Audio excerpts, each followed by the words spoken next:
Hürmetlik vatandaşım, endi ahırdaki leksiya. Men bu leksiyanın mavzusunu o'qib berishdan burun ikki jumla gap qilay.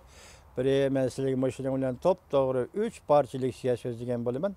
Bu leksiyalarning hammasi Amerika Qo'shma Shtatlarining Jungoga qaratgan siyosatiga o'zgarish. Tunigen leksiya oldingi kungi leksiyamizda birini so'zladik, uning avvalida birini so'zlagan, endilikda uchinchisi. Allah müşküllerini sizge, bizge apriyde kılıp bersin. Allah Amerika Qo'shma Shtatlarga medet bersin. Bugünkü leksiyaga dikkat kılın, hürmetli vatandaşlar.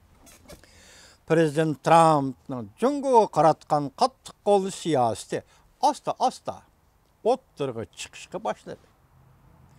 Mavzuda xabar 11 ayning 25 kuni Vanvitor betida e'lon qilindi. Xabar mundaq boshlandi.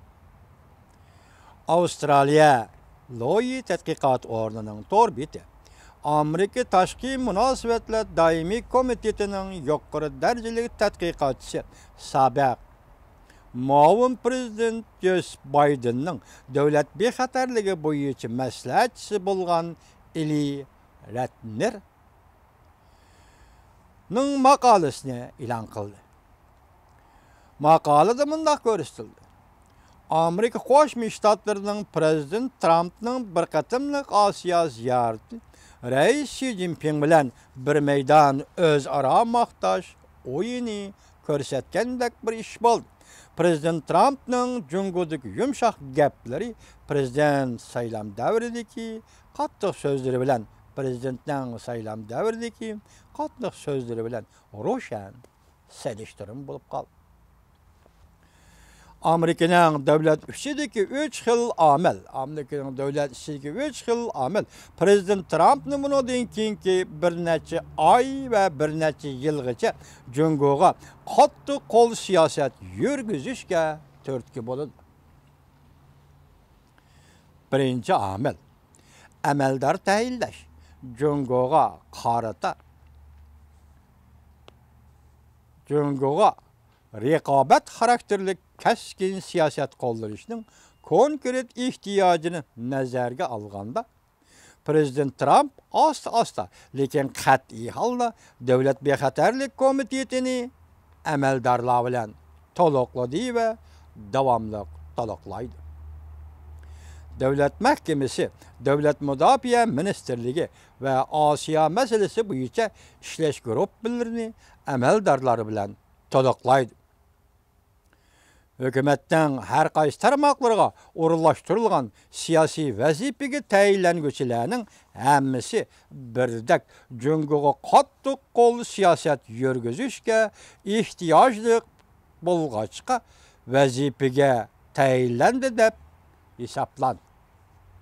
Demek hozir Prezident Trump hükümetinin her qaysi tarmoqlarini to'liqlab amaldor tayinlayotdi. Bu amaldorlarning hammasi Jungoga qattiq qo'l siyoset yurgizishga ehtiyojli bo'lganligi uchun qattiq qo'l rahbarlar bilan tayinlandi va to'liqlandi deydi. Amil ikkinchi amil siyoset belgilash. Prezident Trump hükümeti ahir harakatga keldi. Dikkat vatandaş. Prezident Trump hükümeti ahir harakatga keldi. Siyaset belgilash. Devletning bexatarligi bo'yicha siyaset belgilash tartiblarini harakatga keltirdi. Aloqador taraflarning ikki parcha strategik hujjati. Birinchi, davlat mudofaa strategiyasi va ikkinchi, davlat bexatarligi strategiyasi. Bir neçe ay ichida o'ttirg'i chiqdi. Dikkat vatandaşım. Alakadar taraflarının Amerika hükümet tarafının demek çoğu. İki parça stratejik hücceti.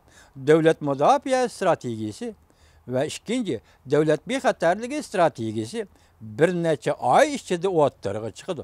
Buningdan Jungo en ağır stratejik raqobatchi deb qaraldiganligini ko'rib olamiz. Endi Aksaray vaqt chiqarib Çavuşan krizisi meselesinden başka rayonlarning meselesini o'ylashidi. Rahmat Amerika. Muşunun Qatarda Uyg'urlar Tibetni bazı deb o'ylaymiz. Rahmat Amerika. Nima deydi? Endi Aqsaroy vaqt chiqarib, Çavuşan krizisi meselesinden başka rayonlarning meselesini o'ylashidir.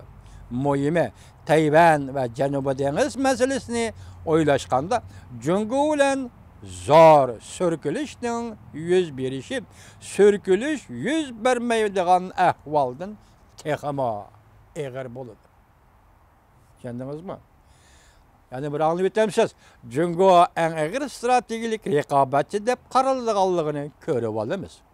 Endi Aqsaroy vaqt chiqarib, Çavuşan krizisi meselesinden başka rayonlarning meselesini o'ylashidir. Muhimi Tayvan ve Janubiy dengiz meselesini o'ylashganda Jungo bilan zor sürkülüşning yüz berishi, sürkülüş yüz bermaydigan ahvoldan texama eg'ir bo'ladi. Amerika'nın Jungo qattiq yol ve qattiq qo'l siyaset yürgüzüşüge törtki bo'ladigan 3-chi omil, belki en muhim omil bu siyasettir. Demokratlar ve Cumhuriyetçiler Partisi a'zolarining İran yadro qurollari meselesi to'g'risida Prezident Trumpni qanday qilib mo'tadil yo'lga qaytirib kelganligini o'ylasaqlar, endi ularning Jungo qaratgan pozitsiyasining dal buning aksicha bo'ladiganligini ko'rib olaymiz. Demek bir yerde mandaq tushunishimiz mümkün. Aldığımızda Jungo meselesi to'g'anda İran meselesi de mo'tadil bo'layli deb Cumhuriyetçiler ve Demokratlar Partisining a'zolari Prezident Trumpni qoyil qildi degan gap. Washingtondagi siyoset chemberiga ichida tanqid fikri berilayotgan asosiy ekan. Prezident Trumpning Jungo siyosati bergan va'dasini ishga oshirmaganligidir. 2018 yılı Amerika'da ötkazıldıgan o'ttir mezgillik saylam, 2020 yılı Amerika'da ötkazıldıgan umumiy prezident saylimi yetib kelish oldida.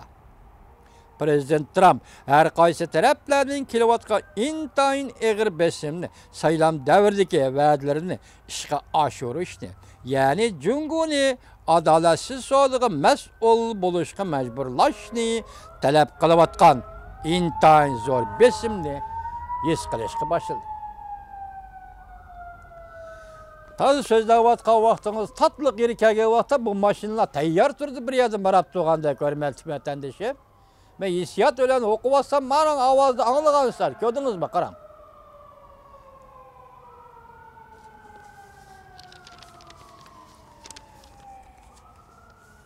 Yani bir o'qiyotayni.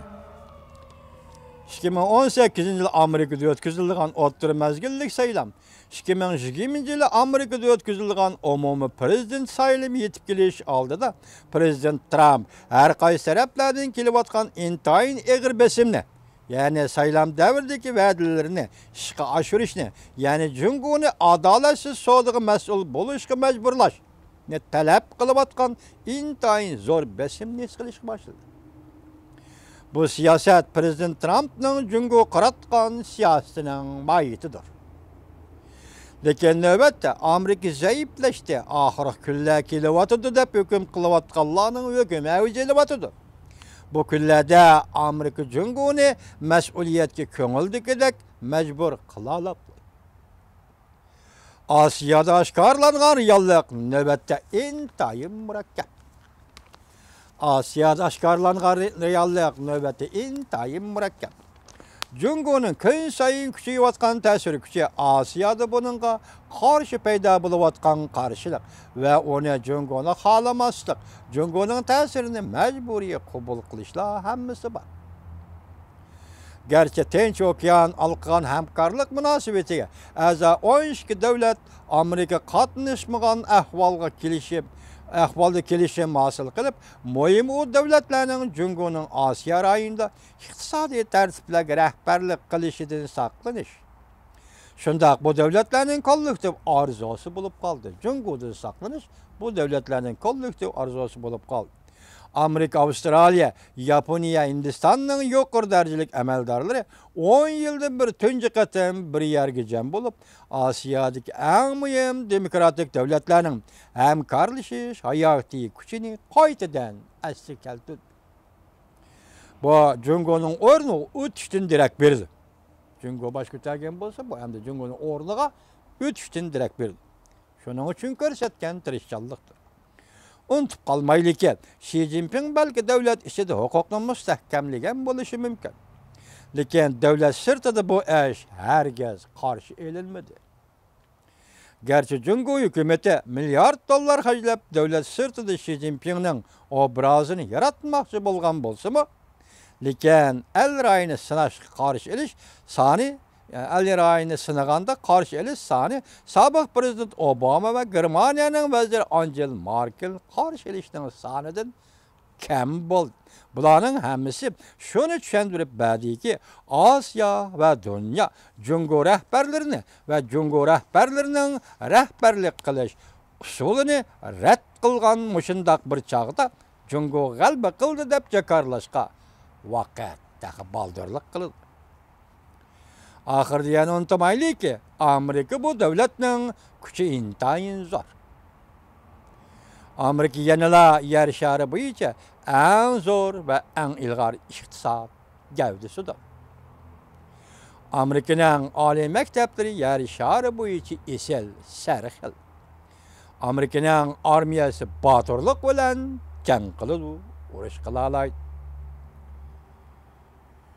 Amerika cemiyeti canlıq ve tetik pırala cemiyetidir. Cungo'ga kelsek, meyli iktisat, meyli siyaset, meyli ekologiya, energiya ve nüfus ahali ideologiya qatarlıq her taraftan qarasak, Cungo tört taraftan krizis qaplagan bir holatda turayotgan Cungo'da. Bu maqolani yozuvchi doktor Olim Pishti emas. Sobiq prezident Obama'nın muavin prezident Joe Biden'ning rahbarligida ishlagan Osiyo ishlari bo'yicha davlat amaldori Ratner. Davlat amaldori Ratner. Bu hukumat xodimi so'zlayotdi degan. Bugun tahlil qilamiz vatandoshim, kelar qatam Alloh xolisa birlikda tahlil qilaylik.